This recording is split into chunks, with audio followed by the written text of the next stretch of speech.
La presidenta de México, Claudia Sheinbaum, reveló durante una conferencia algo que dejó al mundo en shock. Donald Trump ofreció su ayuda a México en materia de seguridad. ¿Ququé significa esto para el futuro de nuestra nación? Según Sheinbaum Pardo, durante una llamada telefónica con el polémico expresidente de Estados Unidos, Donald Trump, se discutió un tema sensible: la seguridad en México. Trump, como siempre, actuando como el salvador internacional, le ofreció al gobierno mexicano la ayuda de Estados Unidos. Pero la respuesta de Sheinbaum fue contundente. Con un firme rechazo, la jefa de gobierno declinó la oferta, asegurando que México no necesita intervención extranjera en este ámbito. Y ahora, ¿cómo responderá México a futuras amenazas? El futuro está en nuestras manos. México es más fuerte de lo que muchos piensan. Esto es solo el comienzo. Síguenos para más detalles. Presidenta, me gustaría hablarle del tema que se abordó de Donald Trump, que es el tema que todos los días ocupa últimamente la mañanera. Se ha comentado últimamente con mucha fuerza que el gobierno del próximo presidente de Estados Unidos está dispuesto a enviar al ejército a México para enfrentar los carteles del narcotráfico, con esto de que quiere convertir y hacer que los narcotraficantes sean vistos como terroristas. Mi pregunta es saber hasta dónde está dispuesta la presidenta Claudia Sheinbaum y su gobierno a negociar este tipo de temas, como de que se permita que el ejército de Estados Unidos intervenga en México. En la llamada que tuve con el presidente, primero no, en la llamada que tuve con el presidente Trump, hablamos del tema de seguridad. Él me preguntó ¿en qué le podemos ayudar? Por supuesto que en su momento hablaremos del tema de las armas que entran desde Estados Unidos a México, a nuestro país, que es un tema que hemos estado planteando ya desde hace tiempo y que en su momento planteó el presidente López Obrador en estos diálogos de alto nivel.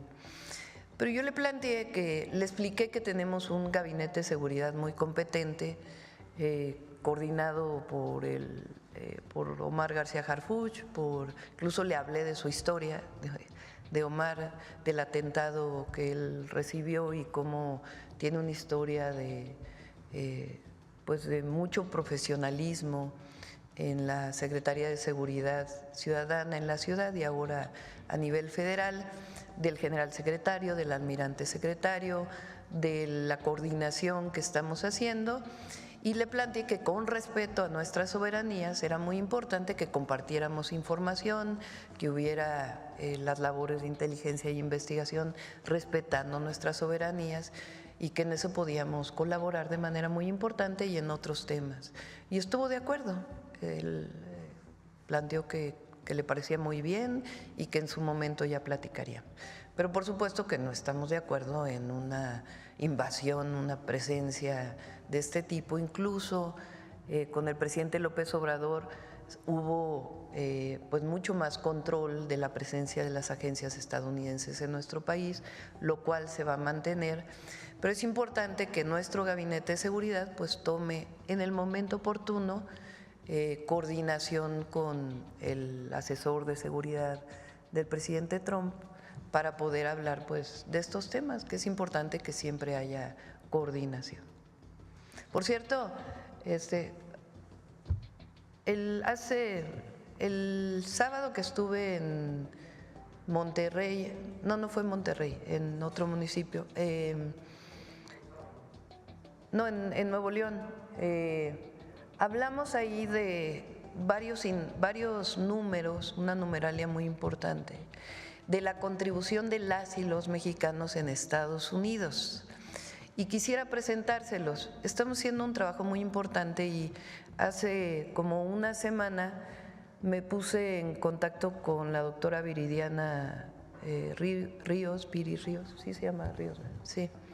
Ella en algunas cosas no estamos de acuerdo, pero en muchas cosas estamos de acuerdo. Yo la considero una economista de primera, analiza también las políticas públicas y le pregunté a ella si tenía datos.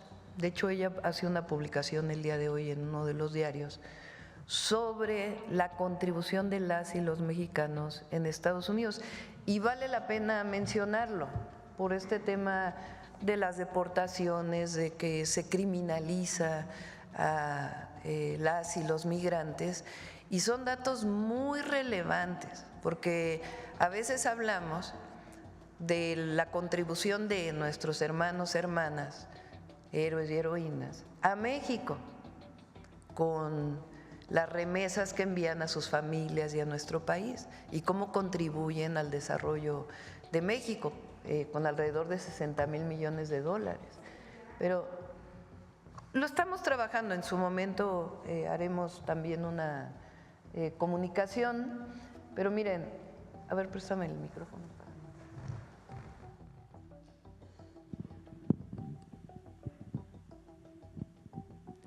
Son datos de muchísimas fuentes que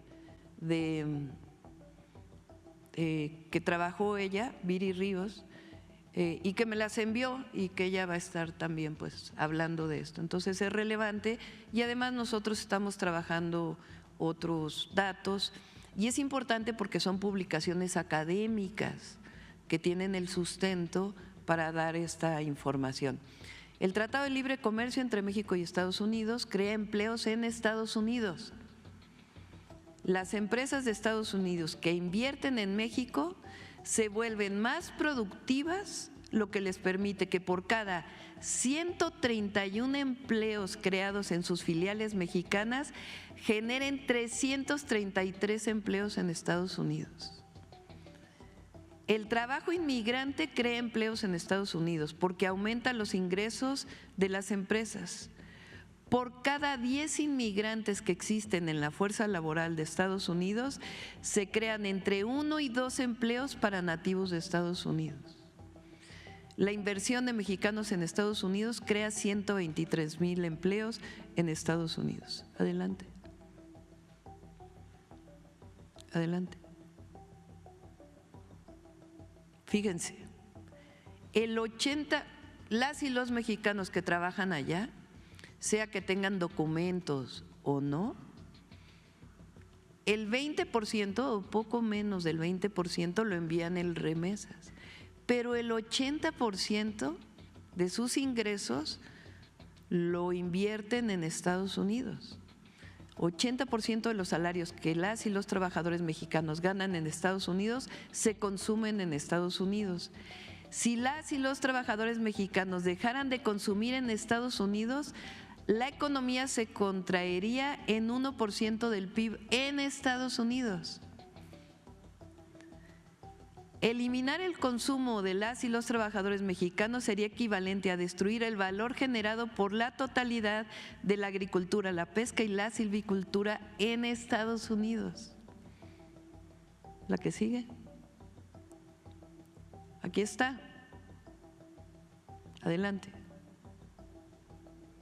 El 52% de los salarios de migrantes mexicanos pagan seguridad social en Estados Unidos.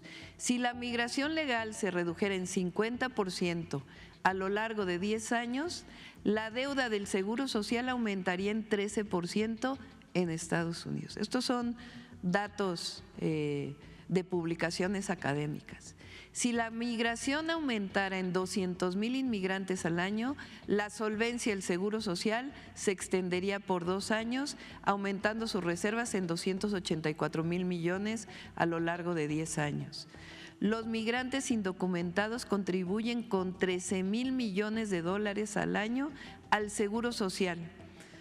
Como no tienen documentos, pues muchas veces no reclaman los beneficios de la seguridad social.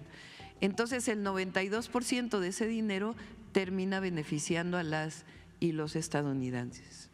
La terminación del DACA, aprobada por Trump, reducirá las contribuciones a la seguridad social en 19.9 mil millones de dólares a lo largo de 10 años.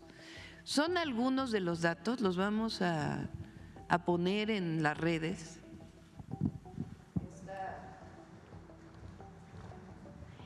Gracias, Presidenta. Esta publicación, porque es importante que las y los estadounidenses sepan lo que valen los mexicanos. Las y los mexicanos, pero las y los estadounidenses, ¿cómo contribuimos y cómo contribuyen las y los mexicanos que viven en Estados Unidos a la economía de las y los estadounidenses? Tremendos datos, Presidenta. Por último, ya rapidito, le quiero preguntar sobre Izazaga 89, ese operativo que se realizó recientemente, si se van a tomar otras acciones contra el contrabando y para la producción de los productos nacionales. Sí, son acciones que está tomando, en este caso, Secretaría de Economía, en colaboración, coordinación con el gobierno de la ciudad. Pues si es necesario, seguirían. Presidenta, también preguntarle, el fin de semana pasado el primer ministro de Canadá, Justin Trudeau, se reunió con el presidente electo de Estados Unidos, Donald Trump. Preguntarle si usted tiene contemplado tener una reunión previo a que tome protesta Donald Trump o cuándo contemplaría reunirse con el presidente electo en Estados Unidos. Sí, no tenemos una fecha fija. Cuando hablé con él por teléfono fue una muy buena llamada. Él mismo, con la manera de comunicar, pero él mismo planteó que fue una buena llamada y ahí planteamos que nos podríamos ver pronto, pero no hemos fijado una fecha, vamos a esperar para poderlo hacer, pero estoy segura que vamos a mantener muy buena relación. Y en ese sentido, preguntarle, en la reunión el primer ministro de Canadá, según lo dicho por la embajadora de Canadá en Estados Unidos, trató de exponerle que no, Canadá no es México, argumentando que los principales problemas en esta situación vienen de México. ¿Qué responder a estos señalamientos, Presidenta? Pues no sé a qué se refiere, no vamos a caer en una provocación de qué país es mejor. Lo que sí es que a México se le respeta, y más por nuestros socios comerciales. Esa es mi función y esa es la función de todas y todos los mexicanos. Nosotros somos un grandioso país con enormes riquezas, con nuestras problemáticas que estamos atendiendo y que estamos desarrollando y un futuro, un presente y un futuro muy promisorio. Entonces, México es un gran país. Ahora, las problemáticas son distintas, sí. Recientemente se dio a conocer. Yo no tenía tanta información, sabía que existía, pero no tenía tanta información. Canadá también tiene un problema muy grave de consumo de fentanilo. Y en algunos estados o ciudades donde se liberalizó el consumo, se ha generado problemas muy graves. Entonces tiene problemas de funciones debidas a la adicción de opioides. México las tiene en muy bajo nivel. Se hizo recientemente una encuesta y realmente no es, no porque no haya problemas de adicción en México, los hay y los estamos atendiendo, pero no tiene que ver con este consumo de fentanilo que hay en Estados Unidos y Canadá. Entonces sí somos distintos. Y se vio como hace unos días pues hubo una acción de la justicia para un laboratorio de fentanilo en Canadá. Entonces sí son problemáticas distintas. Esta idea de que no puede compararse a uno con otro, pues sí, son problemas distintos, pero no por ello somos menos, nunca, jamás. ¿No percibe una estrategia de constantes ataques desde Canadá hacia México para que Estados Unidos valore con quién le conviene más? Ellos tienen una elección el próximo año, si mal no me equivoco. Lo que nosotros no siempre vamos a defender y debemos señalar siempre es que no se utilice a México como parte de sus campañas electorales.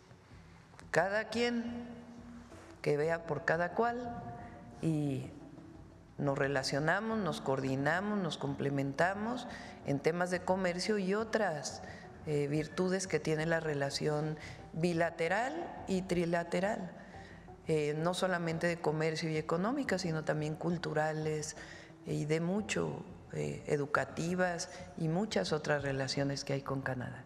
Lo que sí es que México es un gran país, un gran país. Ya quisieran, la verdad, la riqueza cultural que tiene México, de nuestros ancestros, de los pueblos originarios.